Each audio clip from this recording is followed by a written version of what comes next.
আমি আচ্ছা 2017 প্রাইমারি পেলাম, তারপর থেকে ইচ্ছা হচ্ছে সিভিল সার্ভিসের ট্রাই করতে হবে।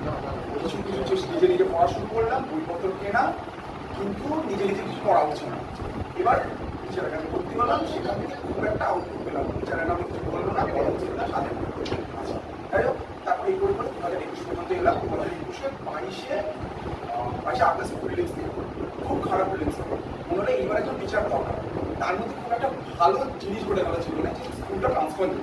ট্রান্সফারটা নেওয়ার পিছনে মেন রিজন হচ্ছে আমাদের ভালো করে পড়াশোনা করতে হবে, সেটাই মুখ্য কারণ ছিল ট্রান্সফার।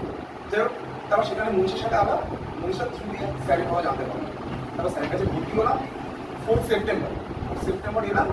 এসে আস্তে আস্তে পড়াশোনা শুরু, আস্তে আস্তে আমার জিনিস দেখা।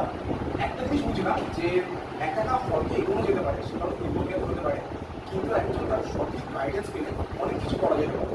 আর সেই গাইডেন্স পাওয়ার পেলে খুব আগে পেতাম, অনেক কিছু করতে পারতাম।